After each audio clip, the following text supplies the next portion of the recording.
Descifrando la historia. Existe un grupo poderoso dentro de la Iglesia Católica. Somos la mano de Dios, llevamos a cabo el trabajo de Dios. Se llama Opus Dei. El Papa señaló a ese grupo y dijo, ese es el camino que debe seguirse. En la novela El Código da Vinci salen retratados como villanos.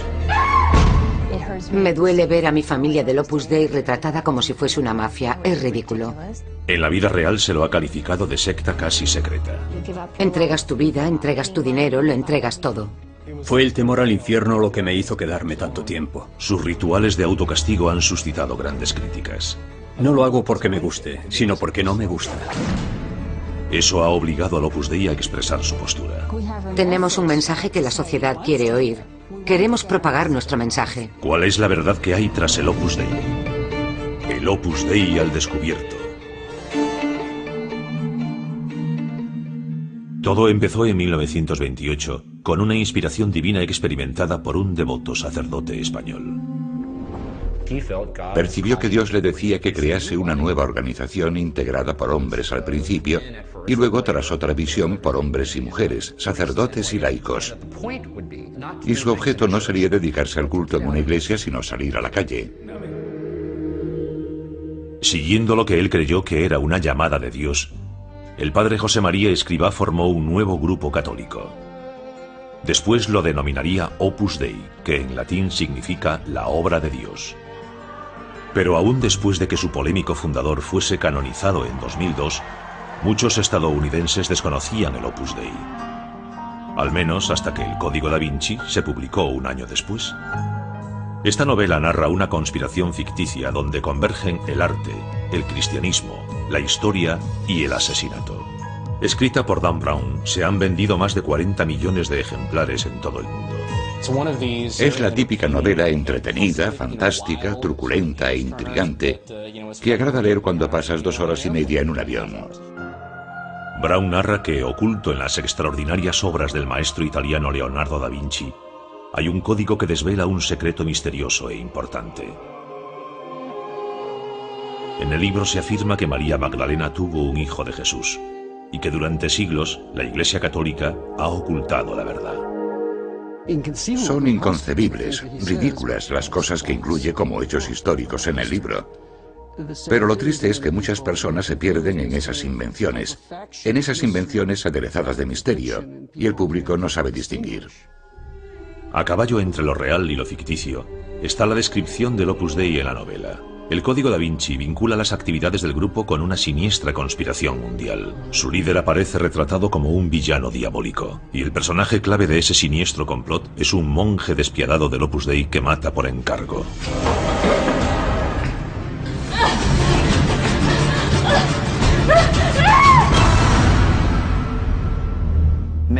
Imagine otra organización religiosa mencionada en un libro de ese modo, y que se diga que hace ese tipo de cosas. Habría personas que se ofenderían. Sin embargo, como el Opus Dei es un grupo católico conservador, ese detalle se ha ignorado. Como católica me duele ver en el libro a Jesús arrastrado por el fango, en cierto modo. Me duele ver a mi familia del Opus Dei retratada como una mafia. Es ridículo. El Código da Vinci también describe de modo efectista el polémico hábito de la mortificación corporal. Hollywood ha aportado también su visión sobre el Opus Dei, mediante la versión filmada de la novela, protagonizada por Tom Hanks y dirigida por Ron Howard. Millones de personas solo conocen la imagen que el Código da Vinci da del Opus Dei, en parte basada en la realidad y en parte pura ficción. ¿Pero llegará a surgir una imagen pública clara? Roma, Italia. En medio de esta metrópoli mágica está la Ciudad del Vaticano, sede de la Iglesia Católica Romana. Más allá de los muros del Vaticano, hay más de 1.000 millones de católicos en el mundo. Más de la mitad de los cristianos del mundo son católicos. En el seno de esta inmensa iglesia existen órdenes religiosas como la de los jesuitas, los dominicos, y organizaciones laicas como las de los Caballeros de Colón y el Opus Dei.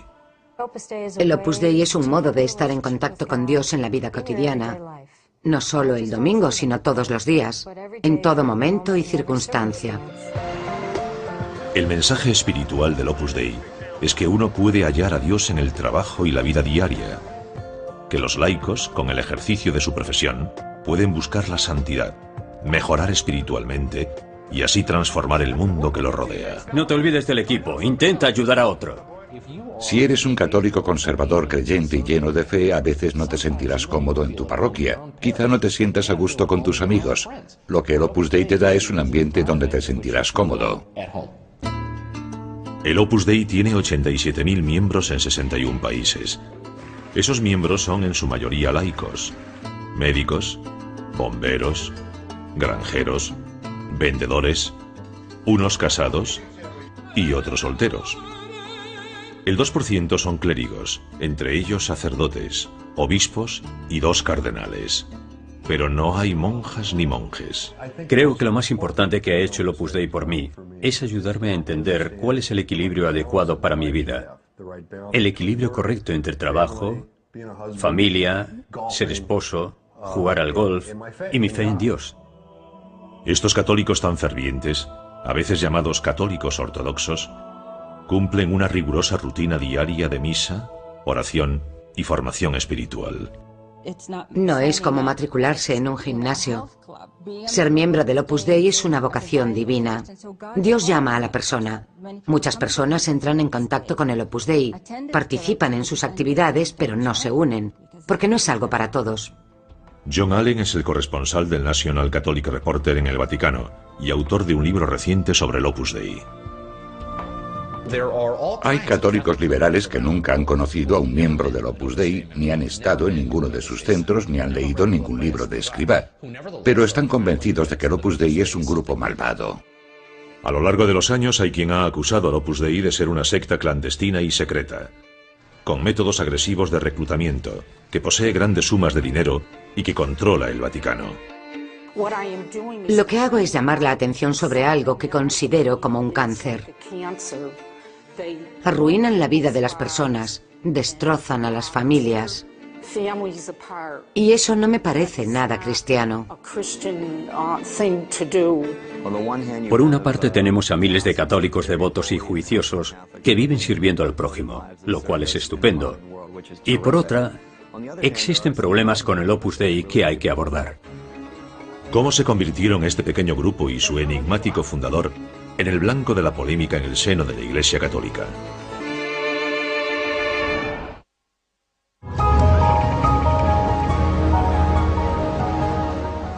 Ciudad del Vaticano, septiembre de 2005.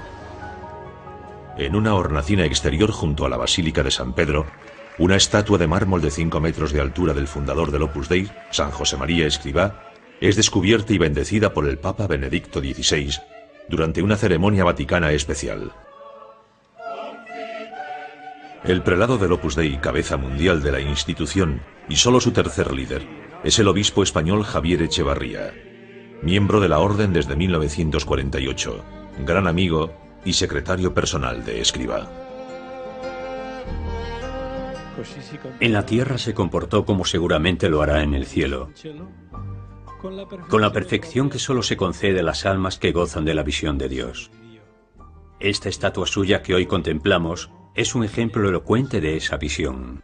Figura fascinante en vida, Escrivá y la historia del Opus Dei son inseparables. España, un país europeo de unos 42 millones de habitantes, de los que el 94% son católicos. En 1902, José María Escrivá de Balaguer nació en una familia católica devota. Siendo un adolescente piadoso, Escrivá entró en el seminario y a los 23 años José María fue ordenado sacerdote. Era una persona con una fe enorme, una fe que le ayudaba a hacer lo que fuese para conseguir sus ideales. El punto clave de la vida de Escrivá llegó el 2 de octubre de 1928. Durante un retiro en Madrid, oyó repicar las campanas de una iglesia y tuvo una visión. Voy a dedicar mi vida. Creyó que era una manifestación sobrenatural de Dios. Dame tu espíritu. Esa visión se convertiría en el Opus Dei. Amo al Opus Dei con todo mi corazón. en cuanto es un instrumento para servir a la Iglesia, para servir a las almas, para contribuir a la paz y a la felicidad de las criaturas todas, al bienestar del mundo, también material. Para hacer una obra de la magnitud del Opus Dei, necesitas instrumentos fuertes. Para hallar el equilibrio debes tener espíritu luchador, pero también mucha humildad.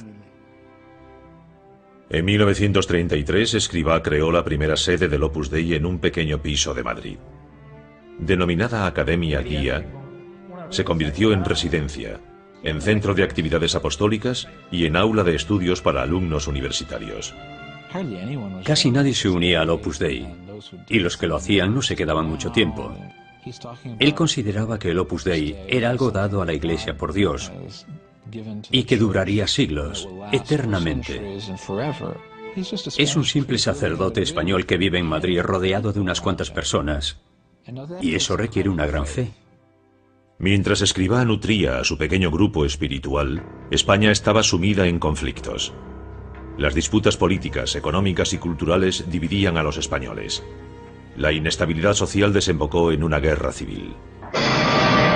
July 1936. The Spanish Civil War became a proving ground for Nazi Germany, Fascist Italy, and Soviet Russia. Los nacionales, conservadores y en su mayoría católicos, dirigidos por el generalísimo Francisco Franco, iniciaron una rebelión contra los republicanos izquierdistas comunistas que pronto dividió España en dos. El bando republicano perseguía a los curas, es un hecho, y los mataba. Hubo persecuciones religiosas brutales. Se incendiaron iglesias y se persiguió al clero. Fue un periodo en el que todo el que fuese católico practicante en España es probable que tuviese que pasar sobre cadáveres para llegar a la iglesia. 4.000 sacerdotes fueron ejecutados, decenas de obispos y cientos de monjas, en algunos casos fusilados por los republicanos. Obligado a esconderse, Escrivá vivió como un refugiado religioso con temor y huyendo. Halló un refugio seguro en esta buhardilla. Se hizo pasar por enfermo mental en un manicomio durante 5 meses. Durante todo ese periodo, Escrivá celebraba misa en secreto y ofrecía confesión. Siguió con su tarea apostólica como si nada hubiese pasado. Consideraba que hacía lo que Dios quería que hiciese y que nada podía interponerse en su camino. En marzo de 1939, los nacionales alcanzaron la victoria. Franco se hizo con el poder como dictador y gobernó España brutalmente durante los siguientes 36 años. El pueblo había pagado con su sangre la fidelidad a la Iglesia, así que hubo un enorme aumento del orgullo católico y un incremento del sentimiento nacional, aunados en la figura de Franco.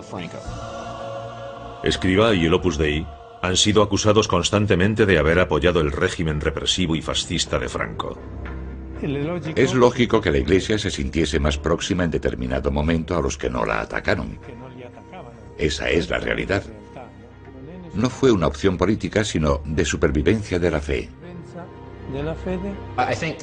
Creo que lo más justo sería decir que Escrivá no era profranquista ni antifranquista.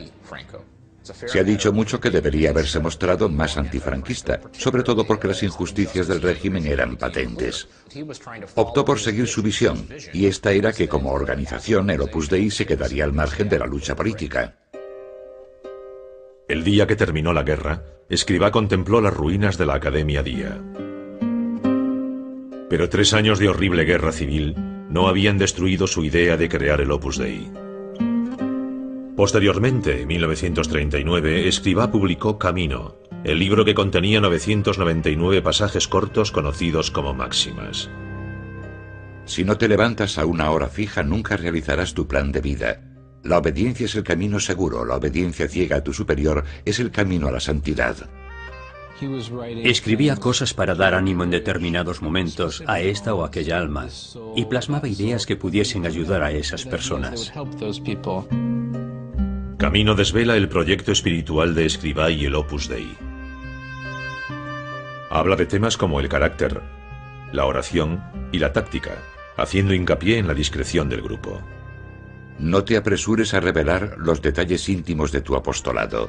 ¿No ves que el mundo con su egoísmo no los entenderá? Es un documento fundacional. Escribió muchos más libros posteriormente, pero este puede considerarse su libro de cabecera. Es para el Opus Dei lo que el libro rojo de Mao para el comunismo. En 1941 el Opus Dei tenía 50 miembros. En la Comunidad Católica de Madrid se propagó la noticia de que existía un grupo católico independiente clandestino. Se ha malinterpretado lo que es el Opus Dei. Parece como una orden secreta, pero no lo es. La forman cristianos normales, y la gente no entiende este modo de servir al prójimo. Ese modo de servir al prójimo estaba llamando la atención. El Opus Dei crecía. La Compañía de Jesús, conocida como los jesuitas, tenía una enorme presencia en la ferviente Iglesia Católica Española. Desconfiaba del Opus Dei y se opuso a su crecimiento. La acusación principal fue la de que el Opus Dei era una secta católica secreta que intentaba destruir a los jesuitas, que intentaba dividir las parroquias y en cierto modo hacerse con el control de la Iglesia española. La gran ironía es que muchas de estas acusaciones también se formularon contra los jesuitas en el siglo XVI, cuando la orden fue fundada y era la recién llegada. Sin amilanarse, Escrivá buscó la aceptación fuera de España. Escrivá sabía que para extenderse por el mundo, el Opus Dei necesitaba la aprobación papal. Y para conseguirlo, tenía que ir a Roma. Así que envió a su mano derecha, Álvaro del Portillo, para trabajar en pro de esa aprobación. Pero en parte también quería estar presente en la corte, para conocer los pormenores y el funcionamiento de la política vaticana y así poder exponer ideas. La dirección del Opus Dei siempre ha sido muy diestra en saber mover los hilos del poder. Con la bendición del Papa Pío XII, el Opus Dei consiguió el permiso para expandirse al mundo entero. El mensaje del Opus Dei echó raíces. Desde la década de 1950 a la de 1970, adquirió unos 60.000 miembros en 32 países, entre ellos Estados Unidos. Los miembros del Opus Dei fundaron centros docentes, organizaron actividades apostólicas y proyectos de caridad. Al frente de esa campaña de extraordinario crecimiento estaba Escrivá, carismático, magnético y apasionado. No creo que pueda explicarse la enorme difusión mundial del Opus Dei en tan poco tiempo si ese hombre no ejerciese cierto magnetismo sobre la gente. Cuando hay una persona carismática que funda un movimiento nuevo, se tiende a venerar a esa persona. En el caso de Escrivá, es como si él lo fomentase. Desde luego no lo rechazaba. El 26 de junio de 1975, tras una reunión matutina con mujeres de la Orden, Escrivá regresó a Villa Tevere, la sede central del Opus Dei en Roma. Se desplomó en este cuarto y murió de un fallo cardíaco. Tenía 73 años. En primer término, tengo que agradecer a Dios nuestro Señor estos 50 años de labor. Como un borriquito estoy delante de Dios, tirando del carro. Ese ha sido el oficio al que yo me he dedicado. El padre Álvaro del Portillo, antiguo ingeniero ferroviario, luego ordenado sacerdote, sucedió a Escrivá como prelado del Opus Dei. Adquirió más protagonismo cuando el fundador murió. Todos comprendimos que era un digno sucesor. Hoy, bajo el suelo de la capilla de Nuestra Señora de la Paz de Villa Tevere, en una urna de cristal, yacen los restos de San José María Escrivá. Era increíble que pudiese ser fogoso, gracioso, amable. Era como un volcán que expulsaba amor de Dios. Hablaba mucho del peso que sentía por ser el fundador del Opus Dei. Sabía que tenía que cumplir la voluntad de Dios. Siempre he pensado que era alguien muy santo.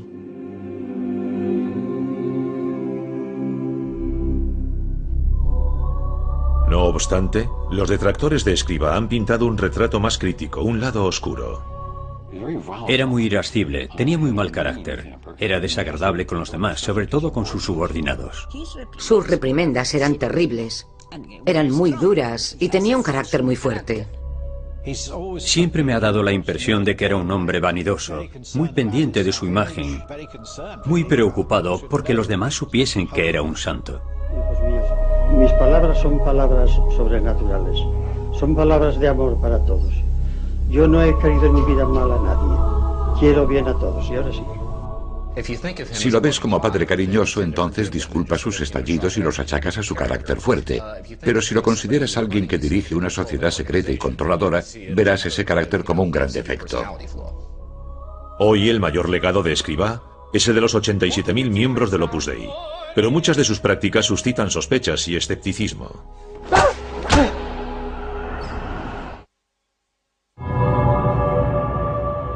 Hoy, entre los 67 millones de católicos estadounidenses, hay 3.000 miembros del Opus Dei.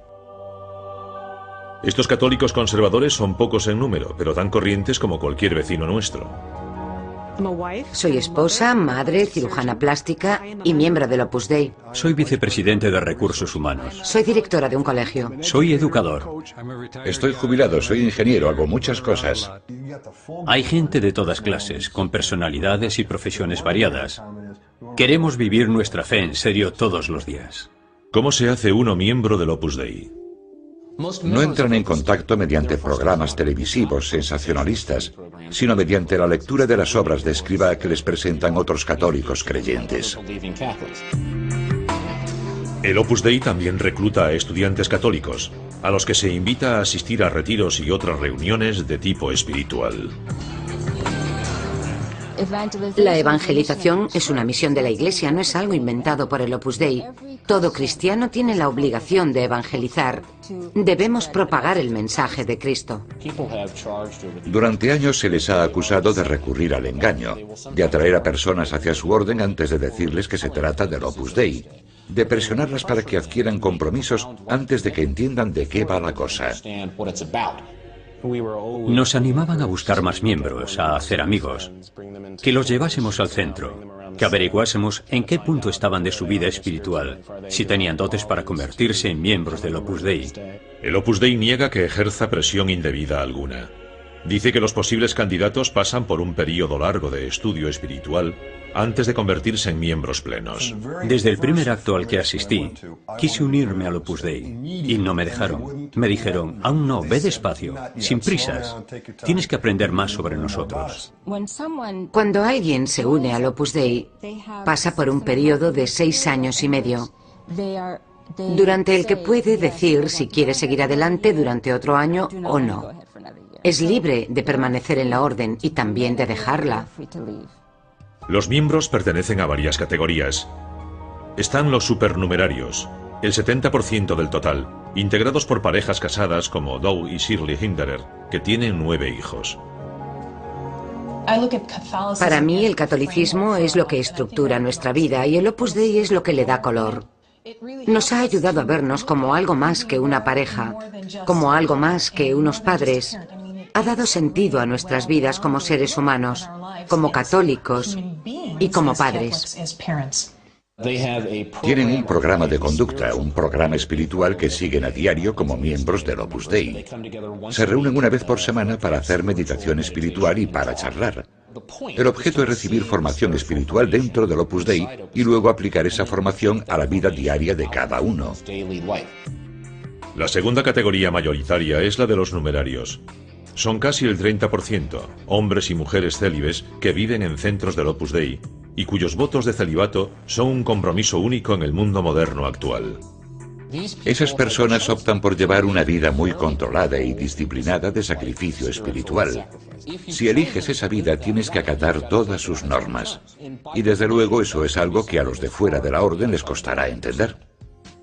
Un miembro numerario del Opus Dei tiene una profesión que ejerce. Yo soy cantante y también dirijo un coro. Aparte de eso, participo en actividades apostólicas y también aporto guía espiritual a algunos miembros del Opus Dei. Gran parte de esa guía espiritual tiene lugar en los 60 centros que la Orden tiene en 19 ciudades de los Estados Unidos. En Nueva York está el Murray Hill Place, la central del Opus Dei en los Estados Unidos. Un edificio de $69 millones, construido con una donación de valores farmacéuticos. Los miembros de ambos sexos están completamente segregados. Hay entradas y residencias separadas. Creemos que ese método funciona. Hombres y mujeres nos vemos a todas horas, pero nuestras actividades se hacen de modo separado y vivimos en dependencias separadas. Formamos como una familia, es como tener 10 hermanas con las que te llevas bien y a las que no les robas la ropa. Y compartimos todos los grandes ideales. Las numerarias auxiliares forman otra clase integrada solo por mujeres. Representan un 5% y su principal tarea es la de cocinar, limpiar y administrar los centros del Opus Dei. Son amas de casa y desempeñan en la comunidad del Opus Dei la misma función que una madre en su propia familia. Ellas lo consideran una tarea muy gratificante, en absoluto degradante, y algo que les da gran satisfacción. Bendita seas entre todas las mujeres y bendito sea... Su rigurosa rutina diaria es lo que distingue a los miembros del Opus Dei de los de otras organizaciones católicas laicas. Los miembros asisten a misa y reciben la comunión a diario. La oración es constante. Santa María, Madre de Dios, ruega por nosotros pecadores, ahora y en la hora de nuestra muerte. Los miembros recitan una plegaria en latín creada por el Opus Dei denominada Preces.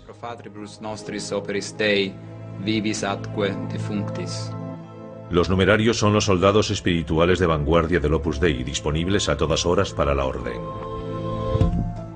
De ellos se espera que den más que su corazón. También deben dar casi todo el sueldo que ganan en su trabajo. Todos los numerarios del Opus Dei recibimos un salario.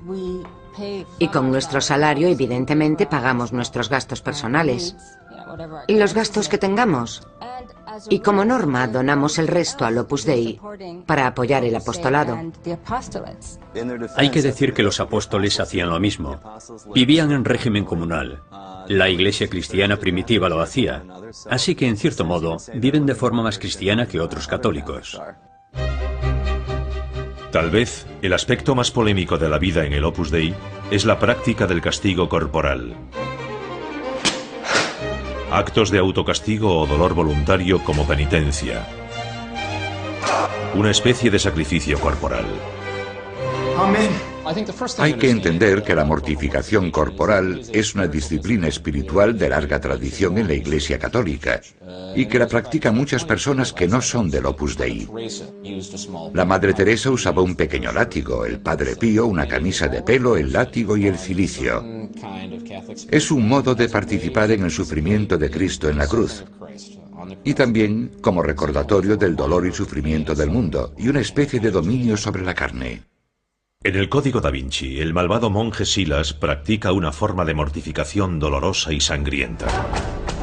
Según dice la mayoría, el retrato dado en la novela es exagerado. Creo que si toman como cierta la descripción dada en el Código da Vinci, no me extraña que cause repulsa. El uso de la mortificación corporal por parte del Opus Dei arranca de su propio fundador. Si no te mortificas, nunca serás un alma piadosa. Bendito sea el dolor, amado sea el dolor, santificado sea el dolor, glorificado sea el dolor. Las mortificaciones sencillas incluyen sacrificios diarios como el ayuno, duchas frías, dormir en el suelo o sobre tablas sin almohada. La mortificación es simplemente hacer algo que no deseas hacer, pero lo haces para glorificar a Dios. Pero son las formas más extremas de mortificación practicadas por los numerarios las que atraen mayor atención. Aquí vemos instrumentos de mortificación corporal usados en el Opus Dei. Esta es la disciplina. Se azotan con ella en las nalgas desnudas, mientras rezan el Ave María. El cilicio es como una cadena de alambre de espino. Se lo atan en torno al muslo y se les dice que lo aten apretado para que se clave en la carne. Lo llevan 2 horas cada día, salvo los domingos y los festivos. Está hecho para que sea incómodo. No se trata de algo hecho para dar placer. Hacemos algo que nadie ve. No nos quejamos de ello, no nos molesta mucho, y se lo ofrecemos a Dios. Lo que no entiendo es por qué tiene que parecer algo tan reprobable. Se trata de una búsqueda espiritual que lleva a que las personas hagan cosas que desde un punto de vista secular y moderno son difíciles de comprender, y en algunos casos son algo repulsivas. Hay otro tema aún más polémico, la acusación más fuerte formulada contra el grupo, que el Opus Dei es una secta.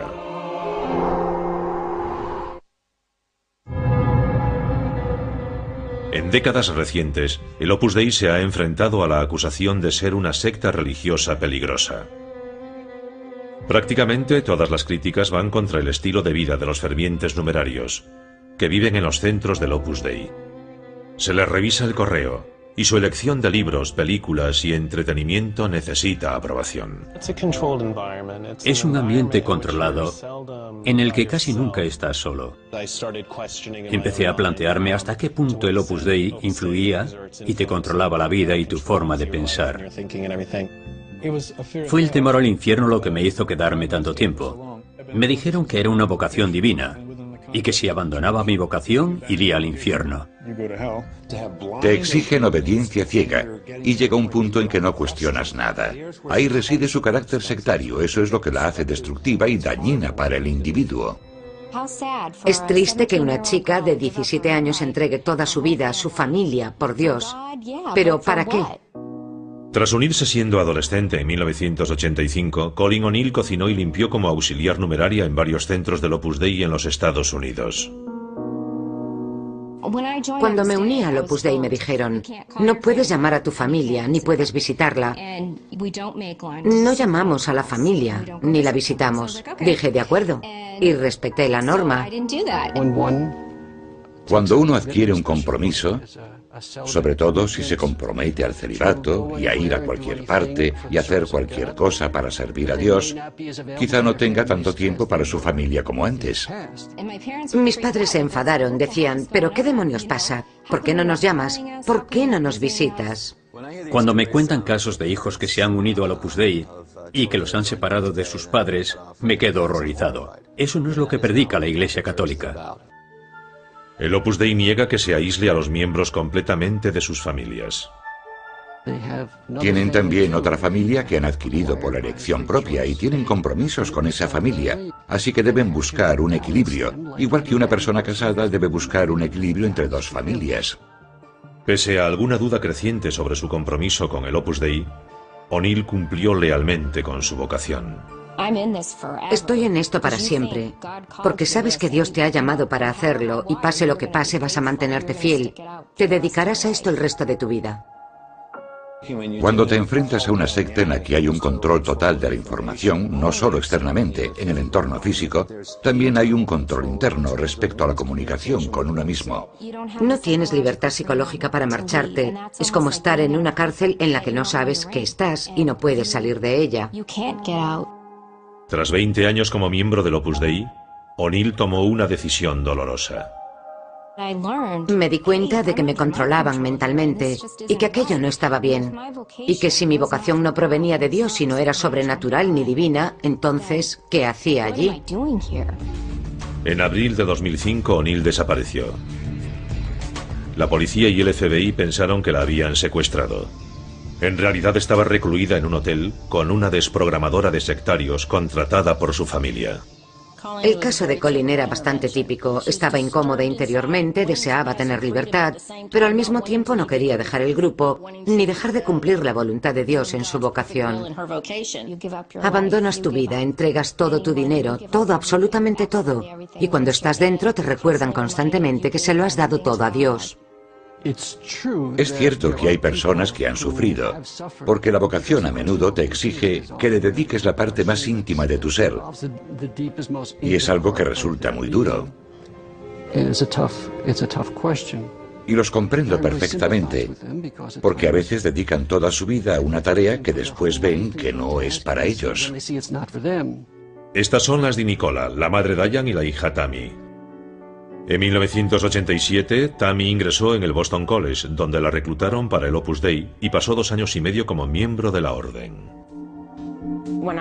Cuando era miembro de la orden, me pedían que rellenase formularios sobre las personas que trataba de incorporar a la orden y tenía que entregarlos cada mes. Debía marcar si tal chica se confesaba con algún sacerdote del Opus o si había hablado apostólicamente con ella. Tammy, igual que la familia de Colin, utilizó a un desprogramador de sectarios para que la ayudase a liberarse. Lo peor del Opus Dei es que transforma a las personas en casi autómatas en algunos aspectos. Te apartas tanto de tus verdaderos sentimientos, de quien de verdad eres, que prescindes de las personas que te han alimentado, que te han criado, de las personas que te quieren. Durante una crisis de conciencia, su madre empezó a relacionarse con otras familias católicas. Solo soy una madre que quería ahorrarles a otras familias lo que la mía había sufrido. Fue horrible. No se lo desearía a mi peor enemigo. En 1991 creó ODAN, la red de alerta sobre el Opus Dei. Su mensaje orientador y de apoyo se ha propagado por Internet, proporcionando un foro a miles de personas. No tenemos millones de dólares. Solo somos una organización humilde. Y para todas las personas a las que el Opus Dei ha hecho daño, para los que creímos que éramos una gran familia en la década de los 80, la web es una herramienta para conocer la verdad. Al fin tenemos este instrumento para relacionarnos. Quiere que la gente vea algunos de los problemas de la organización. Y en muchos casos tiene razón. Un gran porcentaje de miembros del Opus Dei no tiene esa experiencia. Por eso cuando oyen esas críticas, no las entienden. El Opus Dei niega que sea una secta, pero reconoce que a lo largo de su historia ha habido personas heridas. Seguramente ha habido casos de personas a las que no les ha ido bien, pero creo que en general todos intentan hacerlo lo mejor posible. Lamento mucho el dolor que podamos haber causado a alguien y siento lo que pueda haber sufrido, pero al mismo tiempo hay que comprender que se trata de algo complejo y no es algo de lo que se pueda culpar a una parte u otra fácilmente. Pero esas situaciones complejas se agravan, según dicen los observadores, por la tendencia habitual del Opus Dei de llevar muchos de sus asuntos en secreto. Hay muchas personas buenas que no entienden nuestro camino. No os esforcéis por hacérselo entender. Sería una pérdida de tiempo y daría lugar a indiscreciones. Creo que Escrivá estaba obsesionado con la protección de la identidad del Opus Dei. Recelaba mucho de cualquier tipo de colaboración con otros grupos de la Iglesia por temor a que el Opus acabase absorbido por alguno de esos otros grupos. Los asuntos financieros del Opus Dei también son un tema privado. Desde hace tiempo preocupa el volumen de su riqueza y cómo influye ese dinero en la Iglesia Católica. Los que creen que hay una conspiración dirán que el Opus aportó mucho dinero para sacar de apuros a la banca vaticana cuando sufrió la crisis de fines de los 70. En su revelador libro Opus Dei, Allen, con un experto independiente en finanzas vaticanas, siguió el rastro del dinero, examinando miles de documentos, actas públicas y papeleo remitido por el Opus Dei. La realidad es que el Opus no tiene la gran fortuna que muchas personas imaginan que tiene. Tras analizar su perfil financiero resulta que en Norteamérica tiene unos 340 millones. Sus bienes en todo el mundo suman como mucho 2.800 millones. Compare eso con un grupo como el de los Caballeros de Colón, que es casi por entero una organización norteamericana y tiene una base financiera que es unas 3 veces mayor que la del Opus. Sin embargo, nadie piensa que intriguen para manipular la elección del Papa ni que controlen la política del Vaticano. Pese a la polémica y la oposición, el Opus Dei sería bien acogido por la Iglesia Católica cuando un Papa popular le otorgó un respaldo especial. En 1978 surgió una gran estrella mediática del catolicismo con la elección del Papa Juan Pablo II. Este nuevo Papa dinámico se convertiría en una fuerza geopolítica. Se trata de un papa que en Polonia había apoyado al movimiento Solidaridad y consideraba que el trabajo no solo era un modo de derrotar al régimen soviético, sino de redimir al ser humano. Se sentía fascinado por la importancia espiritual del trabajo. Creo que la misma pasión que lo llevó a apoyar a Solidaridad en Polonia lo condujo a apoyar al Opus Dei en la Iglesia Católica. La admiración de Juan Pablo II por la misión del Opus Dei le otorgaría un apoyo papal sin precedentes. En 1982 proclamó que el Opus Dei era la única prelatura personal de la Iglesia, la distinción legal por la que el padre José María Escrivá había luchado incansablemente durante décadas.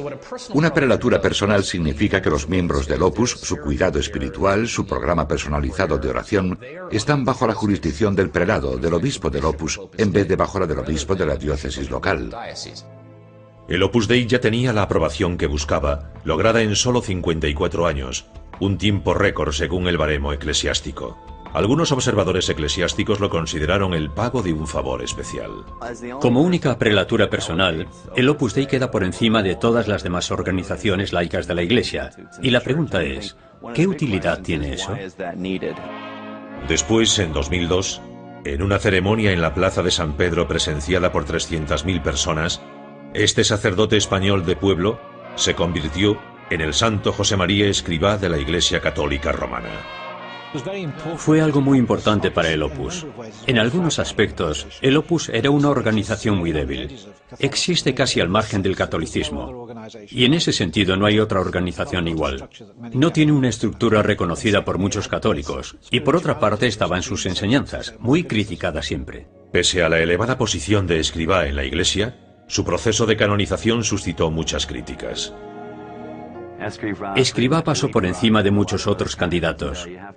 Y uno se pregunta si fue producto de la influencia del Opus Dei en el Vaticano. Le dieron prioridad, seguramente con la bendición del Papa, que era gran benefactor del Opus Dei. Le gustaba el Opus Dei. Aún así, tampoco es nada fuera de lo normal, siempre hay prioridades. La canonización de un santo es un proceso complejo y costoso. Se realizan investigaciones, revisiones exhaustivas de la vida del candidato, de sus escritos, de los milagros realizados y del testimonio de sus coetáneos. Algunos dicen que la investigación sobre Escrivá fue incompleta. Violó el principio de la objetividad y la justicia, y puede que violase la integridad del proceso. Cuando se realiza una investigación, según marca el derecho canónico, se deben buscar críticos del candidato. Bien, quisieron declarar 11 críticos. Solo se le permitió a uno. Una de las voces cuyo testimonio se silenció fue la de María del Carmen Tapia, exnumeraria del Opus Dei que trabajó estrechamente y a diario con Escrivá. Uno de sus principales rasgos, como he dicho muchas veces, era su propensión a las rabietas. Y es verdad, era capaz de echarte unas broncas tremendas. Era muy impetuoso, muy impulsivo. Pero por lo general, nadie ha llegado a santo por su perfección, sino por su transformación espiritual. Los santos pecan igual que todo el mundo. Viven igual que nosotros, en el mismo mundo. Pero su percepción de lo que es la esencia de la vida, eso es diferente. Algunos de los santos más populares históricamente han sido personas cuyas vidas no imitaríamos. Es imposible imitarlos. Sin embargo, suscitan mayor devoción. Escrivá no es un personaje atípico, la verdad. Escrivá decía: un santo no es un cristiano sin defectos, sino el cristiano que lucha contra sus defectos hasta el último momento de su vida. Se ha escrito que en toda institución reina la sombra alargada de un hombre. Para el Opus Dei, el viaje épico de San José María Escrivá, desde una visión a su propagación mundial, ha dejado una huella formidable. Creo que cuando se escriba la historia del Opus Dei, habrá que hablar de una de las expansiones más extraordinarias en el seno de la Iglesia Católica. El Opus Dei quiere crecer. Creemos que tenemos un mensaje que la sociedad quiere oír.